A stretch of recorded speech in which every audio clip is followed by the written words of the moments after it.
The message came on a Friday afternoon while I was reviewing quarterly earnings reports for my company's portfolio of subsidiaries. My phone buzzed on the polished surface of my executive desk, the Manhattan skyline stretching behind me through floor-to-ceiling windows. Victoria. My older sister by 3 years. I opened the text and read it twice, letting the familiar sting of dismissal wash over me before it evaporated into the analytical calm I'd perfected over 15 years in private equity. Family reunion next month is being held at the Pemberton estate. Rebecca's new CEO, Richard Pemberton himself, will be attending as her +1. This is a networking event for successful professionals. Given your situation, it might be better if you skip this one. We don't want any awkward conversations about career choices. Hope you understand. My situation. My career choices. I set the phone down and returned to the financial statements in front of me. Chin Industries' latest acquisition was performing above projections. The pharmaceutical division needed restructuring, but the manufacturing arm was solid. Another successful quarter for the portfolio. My portfolio.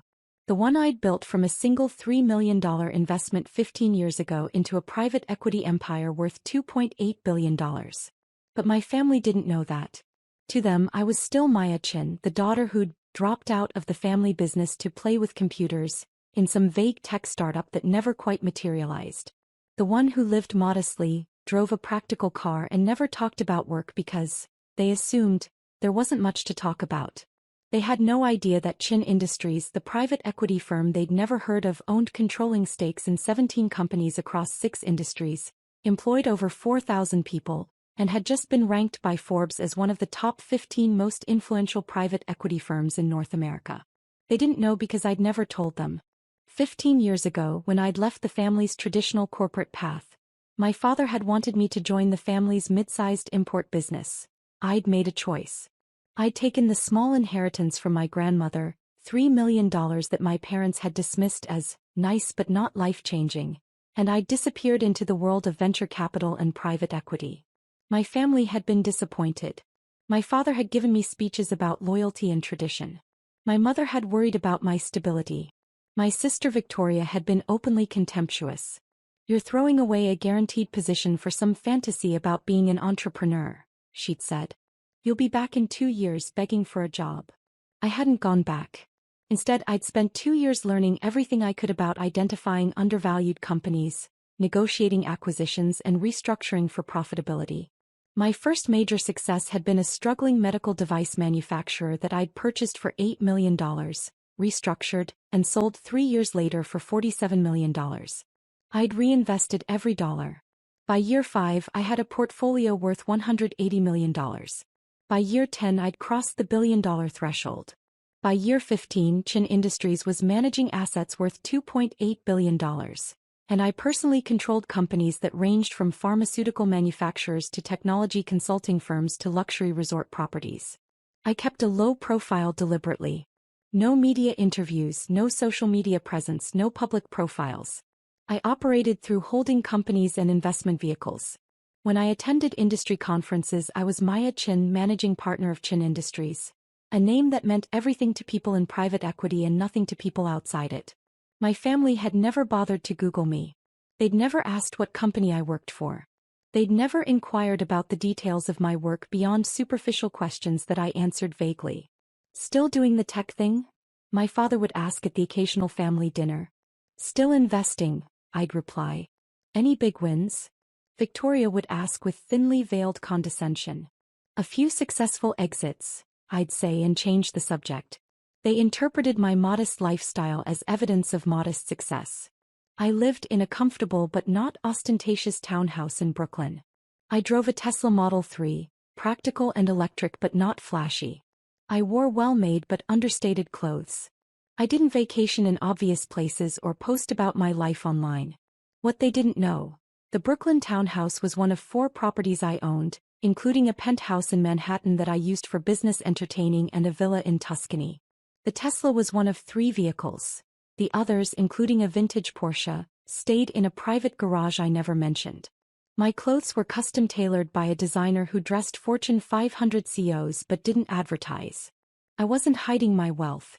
I simply wasn't advertising it to people who'd already decided I was a failure. Victoria, meanwhile, had become the family's success story. She'd climbed the corporate ladder at various pharmaceutical companies, and 6 months ago, she'd landed a position as Senior Vice President of Strategic Development at Pemberton Pharma, a mid-sized pharmaceutical company that specialized in generic drug manufacturing. She'd been insufferable about it. Richard Pemberton himself recruited me, she'd announced at the last family dinner. He said my strategic vision was exactly what the company needs. We're positioned for major growth. My father had beamed with pride. My mother had actually teared up. They'd toasted Victoria's success, her intelligence, her inevitable rise to even greater heights. I'd smiled politely and said congratulations. What I hadn't said, I knew Pemberton Pharma very well. I'd been analyzing them for 6 months as a potential acquisition target. The company was hemorrhaging money, losing market share to larger competitors, and desperately seeking either a buyer or a merger partner to stay afloat. Richard Pemberton, the CEO and majority shareholder, was running out of options. His company was valued at approximately $340 million on paper, but the real value, after accounting for debt, declining revenues and competitive pressures, was closer to $180 million. Chin Industries had been in preliminary discussions with Pemberton's investment bankers for 3 months. Now, reading Victoria's text about the professionals-only family reunion where Richard Pemberton would be attending as her +1, I understood the full picture. Victoria was dating her CEO. The CEO who was currently negotiating with my company about a potential merger that would save his failing business. And neither of them had any idea that Maya Chin, Victoria's failure sister, was the M. Chin who controlled Chin Industries. I texted back simply, understood. Enjoy the reunion. Then I called my head of mergers and acquisitions. David, where are we with the Pemberton Pharma deal? Final negotiations are scheduled for next Wednesday, David replied. Pemberton and his team are coming to our offices. He's bringing his COO and CFO. Seems eager to close. I'll be leading the meeting personally. Really? You usually let me handle the final negotiations. This one's special. Make sure the Pemberton team knows that M. Chin will be at the table. I want them prepared to negotiate directly with the principal. Will do. Any particular strategy you want to employ? I smiled. Just the usual. Fair terms, transparent discussion, and a deal that works for both parties. You're in a good mood about this one. Let's just say I have a personal interest in seeing this negotiation through. The weekend passed. I didn't attend any family functions. I spent Saturday reviewing Pemberton Pharma's financials in exhaustive detail and Sunday preparing the merger proposal that would save the company while bringing it under Chin Industries' control. By Monday morning I had my strategy finalized. Pemberton Pharma would be merged into Chin Industries' pharmaceutical division. Richard Pemberton would remain as president of the division, reporting to me. The merger would preserve jobs, stabilize the company's market position, and provide the capital injection needed for Pemberton's pipeline of generic drugs to reach market. It was a good deal. Fair, strategic, and mutually beneficial. It was the kind of deal I'd built my reputation on. Tuesday evening I got another text from Victoria. Richard is so excited about the family reunion. He wants to meet everyone. Dad is thrilled. This is exactly the kind of connection our family needs. Someone at Richard's level really elevates our social standing. Thank you for being understanding about skipping it. I read the message 3 times, analyzing the subtext. Victoria was using Richard Pemberton to elevate her status within the family. She was positioning herself as the one who'd made it, the one who brought connections and prestige. And she was doing it by explicitly excluding me. I replied, I'm happy for you both. Wednesday morning arrived with crisp autumn clarity. I dressed carefully in a charcoal gray suit from my private tailor, paired with a silk blouse and understated jewelry. Professional, authoritative, but not flashy. I arrived at Chin Industries headquarters in Midtown Manhattan at 7 a.m. The building was a modern glass tower with our name etched discreetly near the entrance. Most people walked by without noticing. That was intentional. My office occupied the entire 42nd floor. Private elevator, corner views. A conference room that could seat 20 people around a custom table carved from a single piece of walnut. David met me at 8:30 to review final details. Pemberton's team arrives at 10, he said. Conference room is set up. Our legal team is standing by. Financial presentations are loaded and ready. Perfect. Who's on our team for this? Me, you, Jennifer from legal, and Marcus from finance. I kept it small since Pemberton's only bringing 3 people. Good. Let's make sure they're comfortable. This should be a collaboration, not a confrontation. You're really set on making this deal work, aren't you? Pemberton Pharma is a good company that's been mismanaged. They have valuable assets and a solid employee base. With proper capital and strategic direction, they'll be profitable within 18 months. That's exactly the kind of opportunity we look for. And it has nothing to do with Pemberton being connected to your family? I smiled. Let's just say I'm looking forward to the negotiation. At 9:45, my assistant called. Miss Chin, the Pemberton Pharma team has arrived. They're in the lobby. Please escort them to the 42nd floor. Offer refreshments in the waiting area. I'll greet them in the conference room at 10 o'clock exactly. Yes, ma'am. I took a moment to center myself. This was business. Personal feelings couldn't interfere with making the right deal. The fact that Richard Pemberton was dating my sister, the fact that Victoria had excluded me from a family event because she thought I was a failure, the fact that my entire family had no idea who I actually was, none of that could influence the negotiation. I would offer fair terms. I would structure a deal that saved Pemberton's company and served Chin Industries' interests. I would be professional, courteous, and strategic. But I would also watch Richard Pemberton's face when he realized exactly who he was negotiating with. At exactly 10 o'clock, I walked into the conference room. David, Jennifer, and Marcus were already seated on our side of the table. The Pemberton team sat across from them. A nervous-looking CFO, a stern COO, and at the center Richard Pemberton himself. Pemberton was in his early 50s, handsome in a practiced way, wearing an expensive suit and an expression of controlled confidence. He was smiling, clearly expecting this to be a routine negotiation with a mid-level executive. I walked to the head of the table and set down my portfolio. Every eye in the room turned to me. Richard Pemberton's smile faltered. His eyes narrowed in confusion. Do I know her? And then widened in recognition. Victoria's sister. The failure. The one who played with computers. His face went absolutely pale. Good morning, I said calmly. I'm Maya Chin, founder and CEO of Chin Industries. Welcome to our headquarters. I understand you're here to discuss a merger proposal. The silence that followed was exquisite. Pemberton's CFO glanced at his boss in confusion. The CEO looked between Pemberton and me, clearly sensing something was wrong but not understanding what. Richard Pemberton opened his mouth, closed it, and managed in a strangled voice, Miss Chin. I didn't realize that I was Chin? I said pleasantly. Yes, I keep a fairly low profile. Please let's sit down. We have a lot to discuss. I took my seat at the head of the table. My team looked calm and professional, though I could see David fighting back a smile. He'd figured out the connection. Pemberton slowly sat down, his composure completely shattered. I could see him trying to recalibrate, trying to process the fact that Victoria's failure sister was the CEO of a $2.8 billion private equity firm. Before we begin, I said, I want to address the obvious. Yes, I'm Victoria Chen's sister.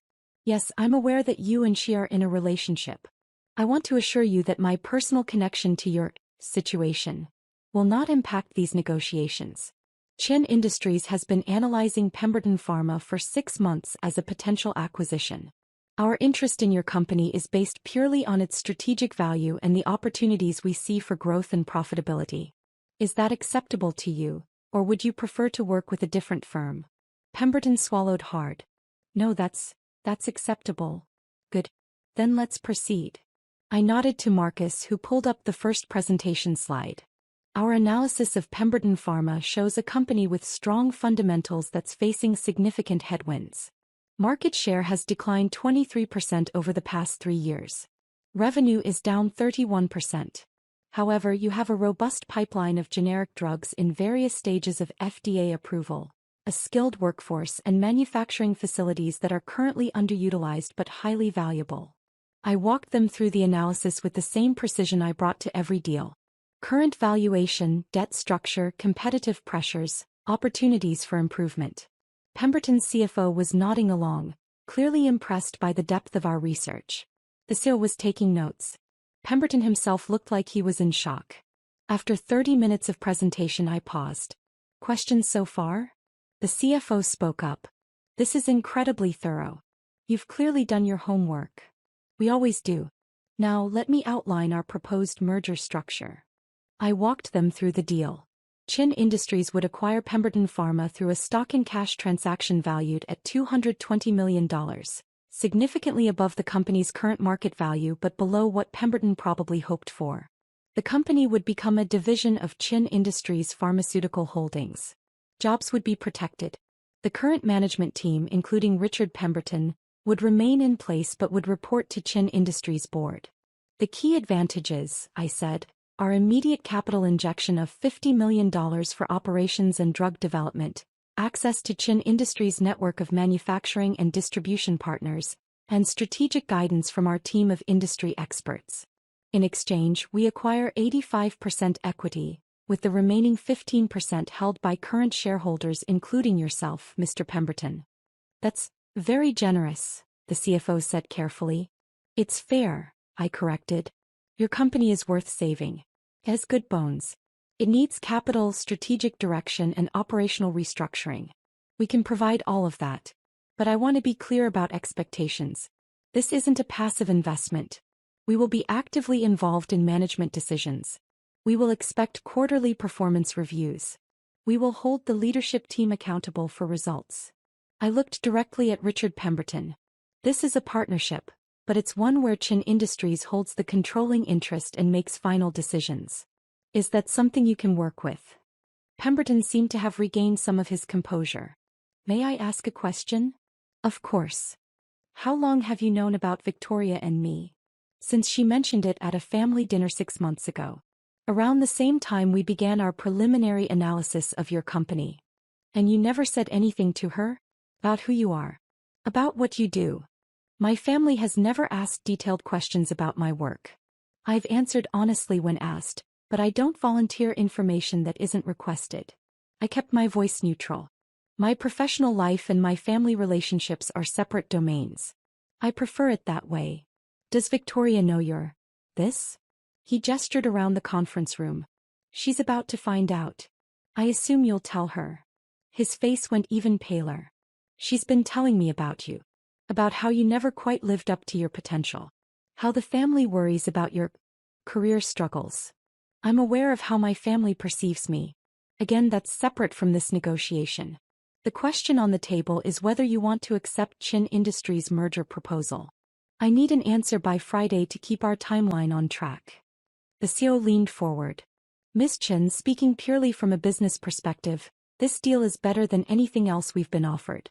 The other firms were talking about breaking us up, selling off divisions, massive layoffs. You're talking about keeping the company intact and investing in growth. That's our model. We don't buy companies to strip them. We buy companies to build them. Then yes, the CEO said, glancing at Pemberton. Assuming Richard agrees, I think we should move forward. All eyes turned to Richard Pemberton. He looked at me for a long moment. I could see him processing everything. The shock of discovering who I was, the implications for his relationship with Victoria, the reality that he was about to enter a business partnership with his girlfriend's sister, the one the family had written off as a failure. I accept the proposal, he said finally. I'd like our legal team to review the details, but the overall structure is acceptable. Excellent. Jennifer will coordinate with your attorneys. I stood and everyone else rose with me. Thank you for coming. I think this will be a very successful partnership. I shook hands with the CFO and CEO. When I reached Richard Pemberton, he held my handshake a moment longer than necessary. Victoria doesn't know, does she? He said quietly. About any of this. She will soon. I imagine you'll want to have that conversation before the merger is announced publicly. This is going to be complicated, I finished. Yes, I imagine it will be. But that's between you and Victoria. As far as Chin Industries is concerned, you're the president of a pharmaceutical company we're acquiring. Your personal relationships aren't our business. You're remarkably calm about all this. I've had 15 years to become comfortable with my family's misconceptions about my career. This is just the moment when those misconceptions get corrected. After the Pemberton team left, David closed the conference room door and let out a low whistle. Okay, I need to know the story there. I smiled. My sister is dating him. She uninvited me from a family reunion because she thought I'd embarrass her in front of her impressive CEO boyfriend. Oh my God. The reunion is in 3 weeks. Right around the time the merger will be announced publicly. You're enjoying this way more than you're letting on. I'm enjoying the business opportunity. The personal drama is just an unexpected bonus. Are you going to the reunion? I haven't decided yet. My phone buzzed. A text from Victoria. Richard just called me in a panic. He said he's been in a meeting with Chin Industries. Do you know anything about this? He sounded really weird. Something about merger negotiations. I stared at the message for a moment, then typed, I know Chin Industries. They're a reputable firm. If Richard is working with them, he's in good hands. Her response came immediately. How do you know them? I've followed their portfolio companies. They have a good track record. Richard said the CEO was in the meeting. He said her name was Maya Chin. Like your name? I smiled. Interesting coincidence. It's not you, is it? Because that would be insane. Richard said this woman runs a multi-billion-dollar company. Why would that be insane? The 3 dots appeared and disappeared several times. Finally, never mind. Of course it's not you. I'll call Richard back. I set the phone down. David was watching me with an expression somewhere between admiration and disbelief. You're really going to let her figure it out on her own? She's a vice president of strategic development. She should be capable of strategic thinking. That's cold. That's honest. Victoria has spent 15 years assuming I failed because I didn't follow the traditional path. She's never once asked for details about my work. She's never Googled my name. She's never shown even casual interest in what I actually do. If she wants to know who I am now, she can do the research she should have done years ago. And if she doesn't? Then she'll find out when the merger is announced and Chin Industries' ownership structure becomes public information. Either way, the truth comes out. Over the next 3 days, my phone exploded with increasingly frantic messages from Victoria. Maya, I need you to call me. This is important. Richard is acting so strange since his meeting. Something is going on. I looked up Chin Industries. They're huge. Like huge. Worth billions. The CEO is named M. Chin. Founder and co. The company was started 15 years ago with a $3 million initial investment. Maya, grandmother left you $3 million 15 years ago. Maya, is Chin Industries your company? I didn't respond to any of them. I was busy working with legal to finalize the merger documents, coordinating with our pharmaceutical division president about integration plans, and preparing the public announcement. On Friday, Richard Pemberton signed the merger agreement. The deal was done. Chin Industries now owned 85% of Pemberton Pharma. Richard would remain as division president, reporting to me quarterly. The $50 million capital injection would begin immediately. Our PR team prepared the announcement for Monday morning. Saturday afternoon, Victoria showed up at my Brooklyn townhouse. I just finished a workout and was making coffee when the doorbell rang insistently. I checked the security camera and saw my sister standing on the steps, looking agitated. I opened the door. Is it true? She demanded without preamble. Are you M. Chin? The founder of Chin Industries? Yes. She stared at me. Are you serious right now? Would you like to come in, or would you prefer to have this conversation on the doorstep? She pushed past me into the house, spinning to face me in the entryway. You own a company worth $2.8 billion? Chin Industries manages assets worth $2.8 billion. I own the company, yes. For how long? 15 years. Since I took grandmother's inheritance and started making investments. But we thought, everyone thinks you're... She couldn't seem to find the words. A failure. I supplied. Yes, I know. Why didn't you say anything? You never asked. I walked past her into the kitchen, pouring my coffee calmly. Coffee. I don't want coffee. I want to know why you've been lying to us for 15 years. I haven't lied once. You asked if I was still doing the tech thing. I said I was still investing. You asked about big wins. I said I'd had successful exits. Every single thing I told the family was completely true. You just made assumptions about the scale. Victoria sank into a chair. Richard is losing his mind. He says you're acquiring his company. He says you were in the meeting. You negotiated the deal personally. That's all accurate. You're going to be his boss. Technically, he'll be president of the pharmaceutical division and report to our board, which I chair. But yes, essentially. This is insane. How are we supposed to? What is he supposed to? What are we supposed to do? You're supposed to continue your relationship or not, based on whether you actually care about each other. The business arrangement is separate. But you're my sister. I've always been your sister, Victoria. That hasn't changed. What's changed is that you now know what I do for a living. She put her head in her hands. The family reunion. I told you not to come because I thought you'd embarrass us in front of Richard. I remember. You must think I'm such an idiot. I think you made assumptions based on limited information. We all do that sometimes. Limited information. Maya, you've been running a multi-billion-dollar company and living in this. She gestured around my modest kitchen. This normal house, driving a normal car, acting like you're just getting by. This house is very comfortable. My car is excellent. I don't need to advertise my success to feel successful. But why? Why keep it secret? I set down my coffee cup and looked at my sister directly. Because 15 years ago, when I told the family I was going to invest grandmother's money instead of joining Dad's company, every single one of you told me I was making a mistake. You said I'd fail. You said I'd be back begging for a job within 2 years. And when I didn't come back, when I didn't fail, you all just assumed I was too proud to admit defeat. We didn't. Yes, you did.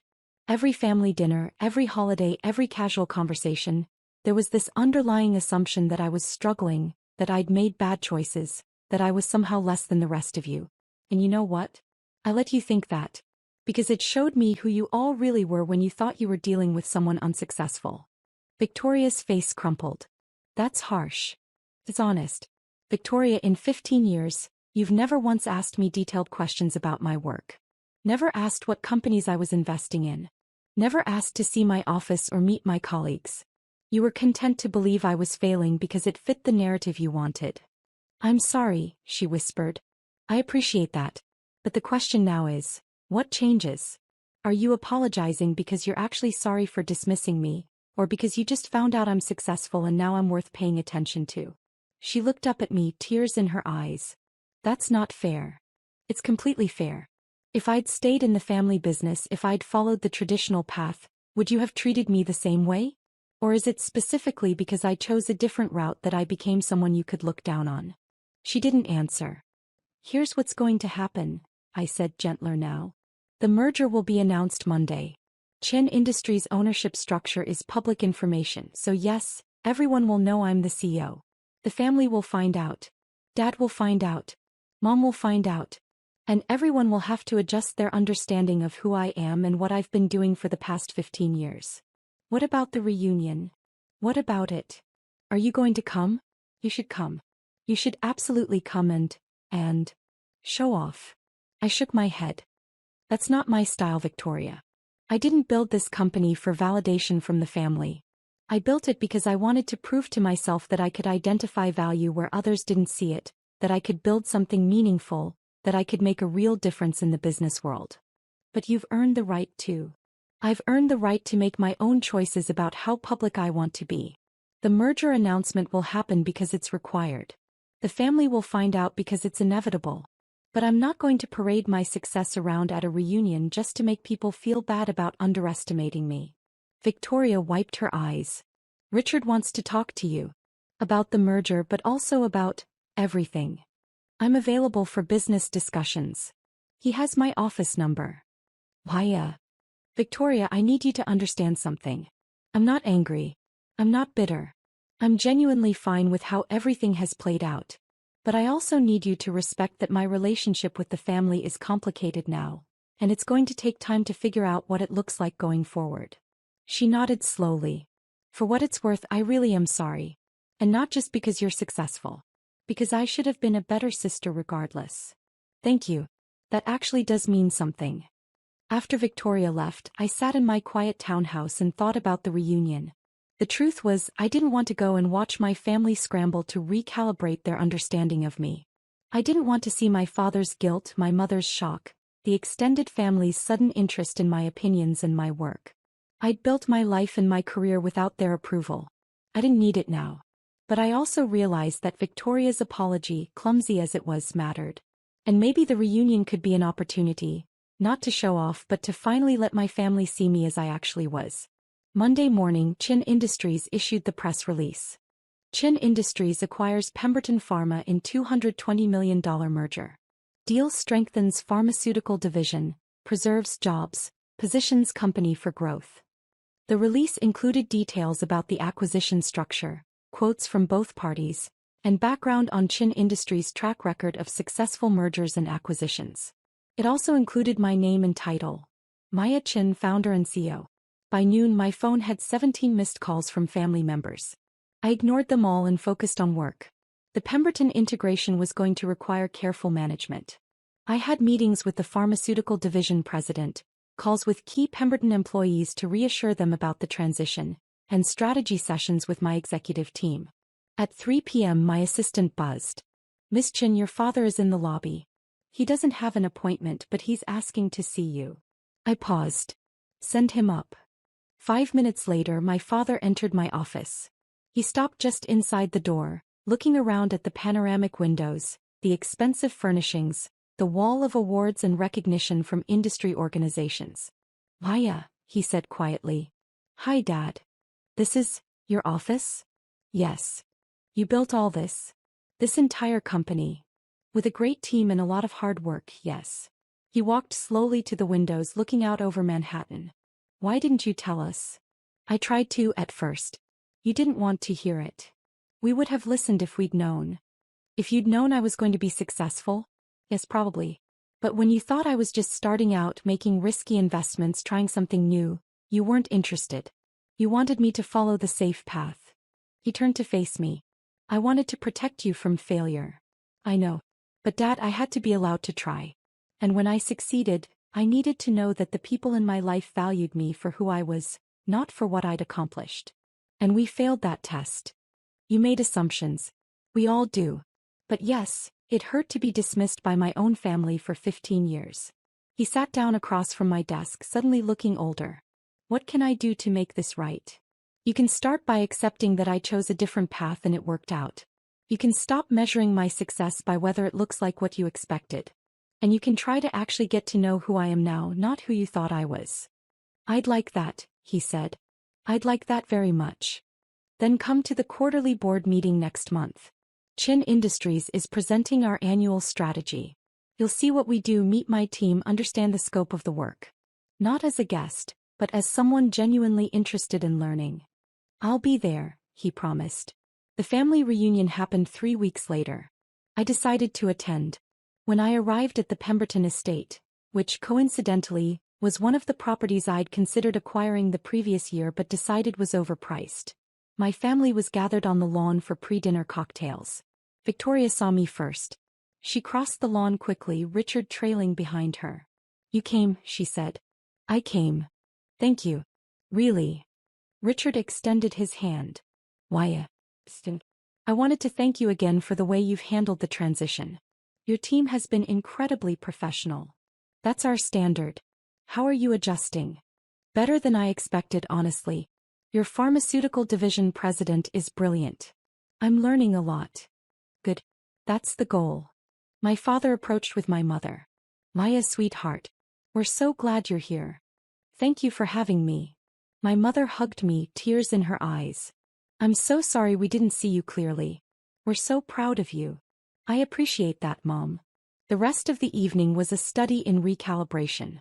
Extended family members who'd barely acknowledged me at previous gatherings now wanted to talk business, ask for advice, understand my career path. Some of it felt genuine. Some felt opportunistic. I navigated it all with the same diplomatic skill I brought to boardroom negotiations. At one point my father gathered the family for a toast. "I want to acknowledge something," he said. 15 years ago my daughter Maya made a choice that I didn't understand.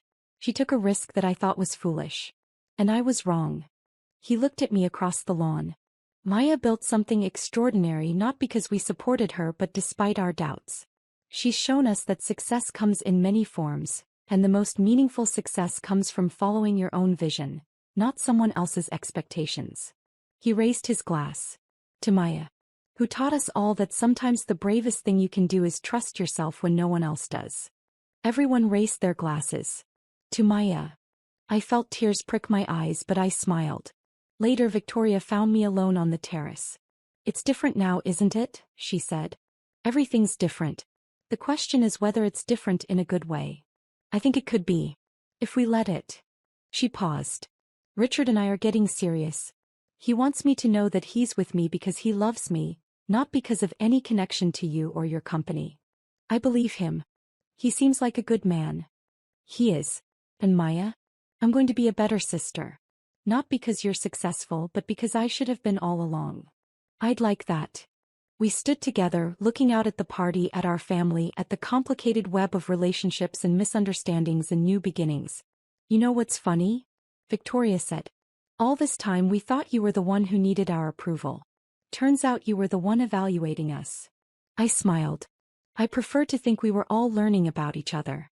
It just took 15 years and a merger to make it happen. Well, she said, linking her arm through mine, better late than never. Better late than never, I agreed.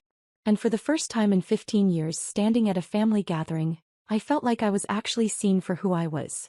Not who they'd assumed I'd become, not who they'd feared I'd failed to be, but who I'd chosen to become through years of hard work, strategic thinking and quiet determination.